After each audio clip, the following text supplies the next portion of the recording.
ಅವ್ರನ್ನ ಯಾವತ್ತೂ ಕೂಡ ನಮ್ಮ ರಕ್ತದಲ್ಲಿ ಅವ್ರನ್ನ ನಾವು ಅಳವಡಿಸ್ಕೊಳ್ತೀವಿ. ಇಡೀ ಅಣ್ಣವ್ರ ಮನೆ ಯಾವ ತರ ಇದೆ ಆ ತರ ಮನೆ ನಾವಿರೋದು ಸರ್. ಒಂದಿನ ಅಲ್ಲ 365 ಜಾತ್ರೆ ಅಣ್ಣವ್ರು ಅವಾಗ ಏನ್ ಪಾಲಿಸಿದ್ರು ಅದನ್ನ ಇವಾಗ ಯೂತ್ ಹುಡುಗರುಗಳು ಇವಾಗ ನೋಡ್ಬೇಕು. ಒಬ್ಬ ಸತ್ಯ ಹರಿಶ್ಚಂದ್ರ ನೋಡ್ರಿ, ಇವರೇ ಸತ್ಯ ಹರಿಶ್ಚಂದ್ರ. ಈ ಸಾಯ ತನಕ ಅಣ್ಣವ್ರ ಹೆಸರನ್ನ ಹೇಳ್ಬೇಕಿದ್ರು ರಂಗ.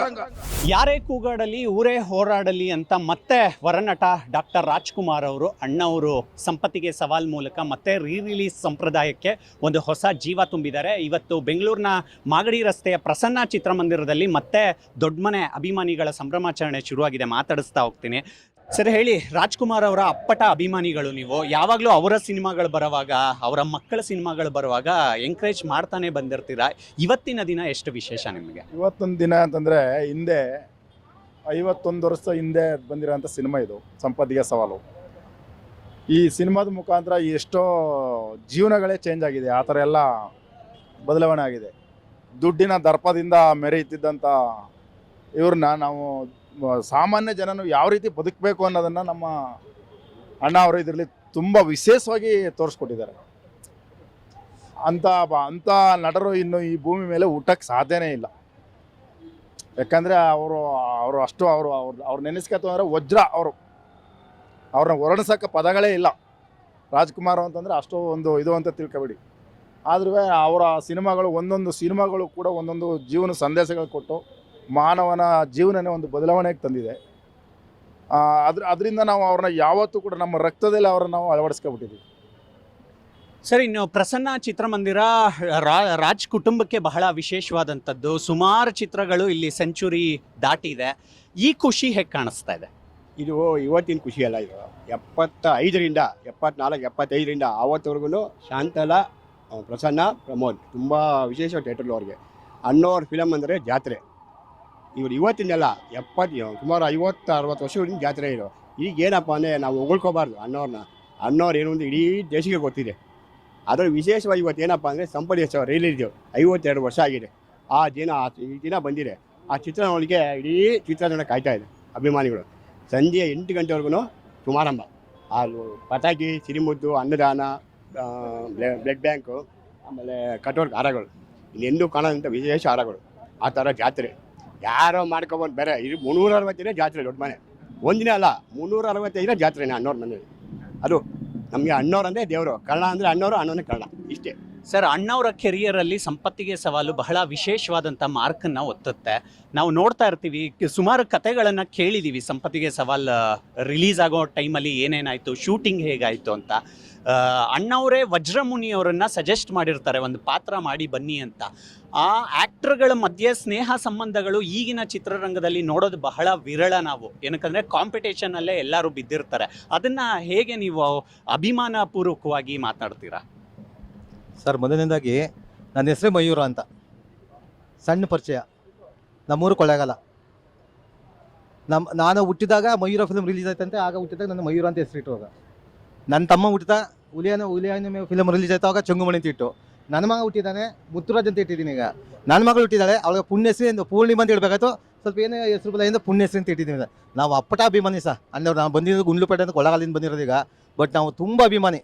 ನಾವು ಏನು ನಮ್ಮ ಫ್ಯಾಮಿಲಿ ಯಾವ ಥರ ಅಂತಂದರೆ ಇಡೀ ಅಣ್ಣವ್ರ ಮನೆ ಯಾವ ಥರ ಇದೆ ಆ ಥರ ಮನೆ ನಾವಿರೋದು ಸರ್. ನಾವು ಅದೇ ಥರ ನಾವು ಇದು ಮಾಡ್ತಿದ್ದೆ ಸರ್. ಈಗ ಮೇಡಮ್, ರಾಜ್ಕುಮಾರ್ ಅವರ ಸಿನಿಮಾಗಳಲ್ಲಿ ಯಾವಾಗಲೂ ಒಂದು ಸಾಮಾಜಿಕ ಸಂದೇಶ ಇದ್ದೇ ಇರುತ್ತೆ. ಅವರು ತೆರೆ ಮೇಲೆ ಬಂದಾಗ ಧೂಮಪಾನ ಮಾಡ್ತಾ ಇರಲಿಲ್ಲ, ಮದ್ಯಪಾನ ಮಾಡ್ತಾ ಇರಲಿಲ್ಲ. ಈ ಕೆಟ್ಟ ಡೈಲಾಗ್ಗಳನ್ನ ಯಾವತ್ತೂ ಓಕೆ ಮಾಡ್ತಾ ಇರಲಿಲ್ಲ. ನಾವು ಮಾಡೋವಂಥ ಸಿನಿಮಾ ಯಾವಾಗಲೂ ಅಭಿಮಾನಿ ದೇವರುಗಳಿಗೆ ಇಷ್ಟ ಆಗಲಿ ಅಂತಲೇ ಮಾಡ್ತಾಯಿದ್ರು. ಇವತ್ತು ಅವರ ಇಲ್ಲದಿರುವಿಕೆ ಹೇಗೆ ಕಾಣುತ್ತೆ? ಅದನ್ನೇ ಈಗ ಅಣ್ಣವರು ಅವಾಗ ಏನು ಪಾಲಿಸಿದ್ರು ಅದನ್ನ ಇವಾಗ ಯೂತ್ ಹುಡುಗರುಗಳು ಇವಾಗ ನೋಡಬೇಕು. ಅವರು ಏನೊಂದು ಸಂಪತ್ತಿಗೆ ಸವಾಲ್ ಮೂವಿಲಿ ಅಣ್ಣವ್ರ ಅತ್ತಿಗೆಗಾಗಲಿ, ತಾಯಿಗಾಗಲಿ, ಅಣ್ಣನಿಗಾಗಲಿ ಏನು ಗೌರವ ಕೊಟ್ಟಿದ್ದಾರೆ ಅದನ್ನು ಈಗ ಯೂತ್ ಹುಡುಗರೆಲ್ಲ ಬಂದು ಈ ಮೂವಿ ನೋಡಿ ನೆಕ್ಸ್ಟು ಜನರೇಷನಲ್ಲಿ ಅಣ್ಣವ್ರ ಥರ ಪಾಲಿಸಿ, ಅಷ್ಟು ಹೇಳೋಕ್ಕೆ ಇಷ್ಟಪಡ್ತೀನಿ. ಸರ್, ನಿಮ್ಮ ಇಷ್ಟದ ರಾಜ್ಕುಮಾರ್ ಸಿನಿಮಾಗಳು ಯಾವುದು ಸರ್? ಮಂತ್ರಾಲಯ ಮಹಿಮೆ ಅದು ತುಂಬ ಇಷ್ಟ ಇದೆ. ಅದನ್ನು ನೋಡೋಂಥದ್ದಿದೆ. ದೇವ್ರ ಭಕ್ತಿ ಕೂಡ ಸಿಗುತ್ತೆ ಅದರಲ್ಲಿ. ಹಲವಾರು ಜನ ನೋಡ್ಬೋದು. ಚಿಕ್ಕ ಮಕ್ಕಳು ಕೂಡ ನೀವು ಕೂತ್ಕೊಂಡು ಅದನ್ನು ತೋರಿಸಿದ್ರೆ ರಾಜ್ಕುಮಾರ್ ಅಲ್ಲ ರಾಘವೇಂದ್ರ ಸ್ವಾಮಿ ಅಂತ ಹೇಳ್ಬೋದು. ಆ ಉದ್ದೇಶಕ್ಕೆ ಆ ಪಿಕ್ಚರ್ ಅದನ್ನು ತುಂಬ ಇಷ್ಟ ಆಗುತ್ತೆ. ಸರ್, ಅಪ್ಪು ಅವರು ಹೋದ್ಮೇಲೆ ಮತ್ತೆ ದೊಡ್ಡ ಮನೆ ಒಂಥರ ಖಾಲಿ ಅನ್ನಿಸ್ತು. ಅವರು ಇಲ್ಲದೆ ಇರೋದನ್ನ ಅಭಿಮಾನಿಗಳಿಗೆ ಅರಗಿಸ್ಕೊಳ್ಳೋದಕ್ಕೆ ಆಗಲಿಲ್ಲ. ಆದರೆ ಅವರ ಹೆಸರನ್ನೇ ಇಟ್ಕೊಂಡು ಒಂದಷ್ಟು ಅಭಿಮಾನಿಗಳು ಒಳ್ಳೊಳ್ಳೆ ಕೆಲಸಕ್ಕೆ ಕೈ ಹಾಕ್ತಾ ಇದ್ದಾರೆ. ಈ ನೋವು ನಿಮಗೆ? ಸರ್ ನಮಗೆ ನೋವಿಲ್ಲ ಸರ್. ಅಪ್ಪೋರು ಯಾವಾಗಲೂ ನಮ್ಮ ಹೃದಯದಲ್ಲಿದ್ದಾರೆ ಸರ್, ಯಾವುದೇ ಕಾರಣಕ್ಕೂ ನಮ್ಗೆ ನೋವಿಲ್ಲ. ಬಟ್ ಏನಪ್ಪ ಅಂತಂದರೆ ಅಣ್ಣವರು ಏನು ಕೊಟ್ಟಿದ್ದಾರೆ ಕೊಡುಗೆನ ಕನ್ನಡ ಜನತೆಗೆ ಅದನ್ನು ಅಳವಡಿಸ್ಕೊಂಡು ಹೋಗ್ಬೇಕು. ನಾನು ಬೇರೆಯವ್ರಿಗೆ ಯಾರು ಹೇಳೋಕ್ಕಲ್ಲ, ನಮ್ಮ ಮನೆಯವ್ರಿಗೆ ಹೇಳ್ತೀನಿ, ಒಂದು ಪೇಪೆ ಚಿತ್ರ ಇರ್ಬೋದು, ಎಕ್ಕ ಚಿತ್ರ ಇರ್ಬೋದು, ಯಾರು ನಮ್ಮ ಮನೆ ಪಿಕ್ಚರ್ಗಳು ಯಾರು ಅಲ್ಕ ಮಾತಾಡ್ಬಾರ್ದು. ನಾನು ಇದನ್ನು ಕೇಳ್ಕೊತೀನಿ, ನಾನು ಬೇರೆಯವ್ರ ಬಗ್ಗೆ ಮಾತಾಡೋಕೆ ನಮ್ಮ ಮನೆ ಪಿಕ್ಚರ್ಗೆ ಹೇಳ್ತೀನಿ. ನಾನು ಯಾವುದೇ ಕಾರಣಕ್ಕೂ ಆ ಥರ ಸಂದೇಶ ಅಣ್ಣವ್ರು ಕೊಟ್ಟಿಲ್ಲ. ಅವ್ರಿಗೆ ಕೊಟ್ಟಿರೋಂಥದ್ದು ಲಕ್ಷಾಂತರ ಜನ ಪಾಲಿಸ್ತಾ ಇದ್ದಾರೆ, ಬದುಕಟ್ಕೊಂಡಿದ್ದಾರೆ. ಆ ಥರ ಬದುಕಟ್ಗಳಿಂದ ನಾನು ಹೇಳ್ತೀನಿ, ಚಿತ್ರ ಓಡ್ತದೆ ಇವತ್ತು ಕಾಸು ಮಾಡ್ತದೆ ಅನ್ನೋದಲ್ಲ, ಒಂದು ಸಂದೇಶ, ಒಳ್ಳೆ ಸಂದೇಶ ಕೊಡಬೇಕು. ನಾವು 40 ವರ್ಷ ಆಗಿದೆ ಅಭಿಮಾನಿಗಳಾಗಿವೆ, ಮೈಸೂರಿಂದ ನಾವು ಜಿಲ್ಲಾಧ್ಯಕ್ಷರು. ನಾವು ಅಣ್ಣವ್ರನ್ನ ಏನು ತತ್ವ ಪಾಲಿಸಿಕೋತಾರೆ ಅದು ಒಳ್ಳೆತನ ಬೆಳೆಸ್ಕೊಳ್ಬೇಕು. ಯಾರೇ ಆದ್ರೂ ಕೆಡ್ತನ ಯಾರಿಗೂ ಬೇಡ, ನಮ್ಮ ಹೀರೋಗಳು ಅಷ್ಟೇ ಯಾರು ಬೇಡ, ಎಲ್ಲ ಚೆನ್ನಾಗಿರಲಿ, ಎಲ್ಲ ಕನ್ನಡ ಚಿತ್ರರಂಗ ಬೆಳೀಲಿ ಅಂತ. ಆಲದ ಮರ ನಮ್ಮ ಅಣ್ಣವರು, ಆಲದ ಮರದಲ್ಲಿ ಎಲ್ಲ ಎಲೆಗಳು ಇಲ್ಲಿ ಇರೋವೆಲ್ಲ ಉದುರ್ಕೋಬಾರ್ದವು, ಉದುರ್ಕೋಬೇಕು ಅಂದ್ರೆ ಬೇಡ, ಅದು ಚೆನ್ನಾಗಿರ್ಬೇಕು. ಚೆನ್ನಾಗಿ ಕನ್ನಡ ಚಿತ್ರರಂಗನ ಬೆಳೆಸ್ಬೇಕು, ಉಳಿಸ್ಬೇಕು. ಈ ಸಾಯೋ ತನಕ ಅಣ್ಣವ್ರ ಹೆಸರನ್ನ ಹೇಳ್ಬೇಕು ಚಿತ್ರರಂಗ, ಇದನ್ನು ನಾನು ಇಷ್ಟಪಡ್ತೀನಿ. ಸರ್, ಈಗ ದೊಡ್ಡ ಮನೆ ಆಧಾರ ಸ್ತಂಭ ಶಿವಣ್ಣ ಅವರು. ಶಿವಣ್ಣ ಅವ್ರಿಗೆ ಎಷ್ಟೇ ಅನಾರೋಗ್ಯ ಆದರೂ ಅಮೆರಿಕಾಗೆ ಹೋಗಿ ಆಪರೇಷನ್ ಮಾಡಿಸ್ಕೊಂಡು ಮತ್ತೆ ಸಿನಿಮಾ ರಂಗದಲ್ಲಿ ಆಕ್ಟಿವ್ ಆಗಿದ್ದಾರೆ. ಅವರ ಸಿನಿಮಾ ಸ್ಪೀಡ್ ಎಷ್ಟು ಖುಷಿ ಕೊಡುತ್ತೆ ನಿಮಗೆ? ಸರ್ ಅವ್ರು ಇನ್ನೂ ವಯಸ್ಸಾದ್ರು ಅಂತ ಕಾಣಿಸೋದೇ ಅಲ್ಲ ಸರ್ ನಮಗೆ. ಅವ್ರು ಇನ್ನೂ ಯುವಕ ಸರ್. ಅವ್ರು ಇನ್ನೂ 200 ಚಿತ್ರ ಅಣ್ಣವ್ರು ಮಾಡಿದಂಥ ಸಿನಿಮಾಗಳು ಮತ್ತೆ ಇವರೊಬ್ಬರು ಅದನ್ನು ದಾಖಲೆ ನಿರ್ಮಿಸ್ತಾರೆ ಸರ್, ನಮಗೆ ಗೊತ್ತಿದ್ದಂಗೆ. ಆಮೇಲೆ ಅಣ್ಣವ್ರ ಬಗ್ಗೆ ಹೇಳಬೇಕು ಅಂದರೆ, ನಾನು 10 ವರ್ಷ 12 ವರ್ಷದಿಂದ ನಾನು ಅಣ್ಣವ್ರ ಹೆಸರು, ಅಣ್ಣವ್ರ ಸಿನಿಮಾ ನೋಡೇ ಬೆಳೆದವನು. ತಂದೆ ತಾಯಿ ಯಾರು ಅಂತ ಆ ಟೈಮಲ್ಲಿ ನಮ್ಗೆ ಗೊತ್ತಿಲ್ಲದ ಟೈಮಲ್ಲೇ ಕಳ್ಕೊಂಡವ್ರು. ಅಣ್ಣವ್ರ ಚಿತ್ರ ನೋಡೇ ನಾವು ಕಲ್ತಿದ್ವಿ ಸರ್, ಯಾವ ಪಾಠ ಆದರೂ ಅಣ್ಣವ್ರು ನೋಡೇ ನಾವು ಕಲ್ತಿದ್ವಿ. ಅಂಥದ್ದಲ್ಲಿ ಒಬ್ಬ ಮಂತ್ರಾಲಯ ಮಹಾತ್ಮ ಅಂದರೆ ಇವರೇ ರಾಘವೇಂದ್ರ, ಒಬ್ಬ ಕೃಷ್ಣದೇವರ ನೋಡ್ರೆ ಇವರೇ ಕೃಷ್ಣದೇವರೇ, ಒಬ್ಬ ಸತ್ಯಹರಿಚಂದ್ರ ನೋಡ್ರೆ ಇವರೇ ಸತ್ಯಹರಿಚಂದ್ರ.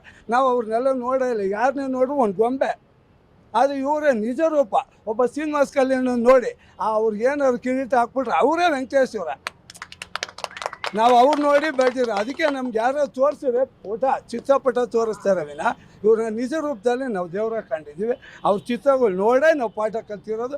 ಆ ಕಾಲೇಜಲ್ಲಿ ಕಲ್ತಿಲ್ಲ, ತಂದೆ ತಾಯಿ ಕಲ್ತಿಲ್ಲ. ನಮ್ಮ ದೊಡ್ಡ ಮನೆತನ ಏನು ಅನ್ನೋದ ಇಂಥ ಚಿತ್ರಗಳನ್ನ ನಾವು ನೋಡಿ 75 ವರ್ಷದಿಂದ ದಾರಿ ತಪ್ಪಿದ ಮಗ, ಮಯೂರ, ಬಂಗಾರ ಮನ್ಸ, ಸಿಪಾಯಿ ರಾಮು, ಪ್ರೇಮದ ಕಣಿಕೆ, ರಾಜನ ರಾಜ, ಎಲ್ಲ ಶ್ರೀಮೂರ್ತಿ, ಬಡವರ ಬಂದು ಎಲ್ಲ ಚಿತ್ರನೂ ಅಂಥವು ನೋಡೇ ನಾವು ಕಲ್ತಿರೋ ಸ್ವಾಮಿ. ಅಣ್ಣವ್ರು ಈಗ ಇವತ್ತು ಇದೆ, ನಾಳೆನೂ ಇದೆ. ಕೈಲಿ 87ನೇ ಇಸ್ವಿ ನಮ್ಮ ತಾಯಿಯವ್ರು ತೀರೋದಂಥ ದಿನ, ಅವತ್ತು ನನ್ನ ಜೋಬಲ್ ಟಿಕೆಟ್ ಇತ್ತು ಹೊಸ ಬೆಳಕು. ಅಣ್ಣವರು ನೆಮ್ಮದಿಯಲ್ಲ ಅವರು. ಇವತ್ತು ಸಂಪತ್ತಿಗೆ ಸವಾಲು ರಿಲೀಸ್ ಆಗಿದೆ. ಎಲ್ಲ ಅಭಿಮಾನಿಗಳು ಇಡೀ ನೋಡಿ ವಯಸ್ಸಾದವ್ರು ಬಂದಿದ್ರು ನೆನ್ನೆ ನೋಡಿ, ಇಂಥವ್ರೆಲ್ಲ ಬರ್ತಾರೆ ನೋಡಿ, ಇಲ್ಲಿರೋರೆಲ್ಲ ವಯಸ್ಸಾದ. ಅದಕ್ಕೆ ಈ ಚಿತ್ರಕ್ಕೆ ಇವತ್ತು ಚಿನ್ನ, ಇವತ್ತು ಬಂಗಾರ ಮನ್ಸ ಬಂಗಾರನೇ. ಓಕೆ ಸರ್, ಕೊನೆಯದಾಗಿ ಡಾಕ್ಟರ್ ರಾಜ್ ಅವರು ಸರಳತೆಗೆ ಹೆಸರುವಾಸಿಯಾಗಿದ್ದರು. ಎಲ್ಲ ಕಲಾವಿದರು, ತಂತ್ರಜ್ಞರು ಬಂದರೆ ಎದ್ದು ನಿಂತು ಗೌರವ ಕೊಡ್ತಾ ಇದ್ರು. ಈಗ ನಾವು ವ್ಯಕ್ತಿ ಗೌರವ ಕೊಡೋದನ್ನೇ ಮರೀತಾ ಇದ್ದೀವಿ ಅನ್ಸುತ್ತೆ. ಈ ಕಾಲಘಟ್ಟದಲ್ಲಿ ಚಿತ್ರರಂಗ ಅಣ್ಣವರಿಂದ ಕಲಿಬೇಕಾದಂಥ ಮುಖ್ಯ ಅಂಶಗಳೇನು? ಹೇಳ್ಬೇಕಂದ್ರೆ ಅಣ್ಣವರೇ ಸಾಟಿ ಬಿಟ್ರೆ ಅಣ್ಣವ್ರ ನೋಡಿ ಇಲ್ಲಿರೋರೆಲ್ಲ ಕಲಿಬೇಕೆ. ನಾವಾಗ ಅವ್ರಿಗೆ ಹೇಳಿ ಕಲಿಬೇಕಾಗಿಲ್ಲ. ಅಣ್ಣವ್ರು ಏನೇ ಹೇಗಿದ್ರು, ಅವರು ಎಷ್ಟೇ ಕಿರೀಟ ಇದ್ರು ಕಿರೀಟ ಇಟ್ಬಿಟ್ಟು ಸಣ್ಣ ಮಾಡ್ತಾ ಇದ್ರು. ಈಗಿನ ಹಾಕ್ದಾರಲ್ಲ, ಕಿರೀಟ ಹಾಕೊಂಡೇನೆ ಹಿಂಗೆ ಮಾಡ್ತಾರೆ. ಇದಕ್ಕೆ ಜಾಸ್ತಿ ಹೇಳಲೂಬಾರ್ದು ನಾವು. ಇವಿಷ್ಟು ಕೂಡ ರಾಜ್ ಅಭಿಮಾನಿ ದೇವರುಗಳ ಮಾತು. ಸಂಪತ್ತಿಗೆ ಸವಾಲು ಈಗ ರಿಲೀಸ್ ಆಗಿದೆ. ರಿಲೀಸ್ ಸಂಪ್ರದಾಯಕ್ಕೆ ಒಂದು ಹೊಸ ಅರ್ಥವನ್ನು ನಾವು ಕೊಡ್ತಾ ಇದ್ದೀವಿ. ಈ ಸಂಭ್ರಮಾಚರಣೆ ಇಲ್ಲಿಗೆ ಮುಗಿಯೋಲ್ಲ. ಶಿವಣ್ಣ ಮಾಡುವಂತಹ ಸಿನಿಮಾಗಳನ್ನು ನಾವು ಯಾವಾಗಲೂ ಪ್ರೋತ್ಸಾಹ ನೀಡ್ತಾ, ಬೆಂಬಲ ನೀಡ್ತಾ ಬರ್ತಾ ಇರ್ತೀವಿ ಅಂತ ಇದ್ದಾರೆ.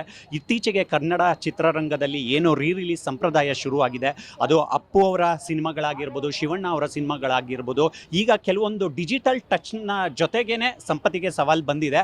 ಹಾಗಾಗಿ ನಾವು ಅವತ್ತು ಕೂಡ ಸಿನಿಮಾವನ್ನು ನೋಡಿದ್ವಿ, ಇವತ್ತು ಕೂಡ ಒಂದು ಹೊಸ ಹುರುಪಿನ ಜೊತೆಗೇನೆ ಬಂದು ಸಿನಿಮಾವನ್ನು ನೋಡ್ತೀವಿ ಅನ್ನುವಂಥ ಒಂದು ಅಭಿಮಾನದ ಕೂಗನ್ನು ಈ ಪ್ರಸನ್ನ ಚಿತ್ರಮಂದಿರದಲ್ಲಿ ವ್ಯಕ್ತಪಡಿಸ್ತಾ ಇದ್ದಾರೆ. ಕ್ಯಾಮ್ರಾ ಪರ್ಸನ್ ಪವನ್ ಜೊತೆ ಮಾವಳಿ ಕಾರ್ತಿಕ್, ಕರ್ನಾಟಕ ನ್ಯೂಸ್ ಬೀಟ್.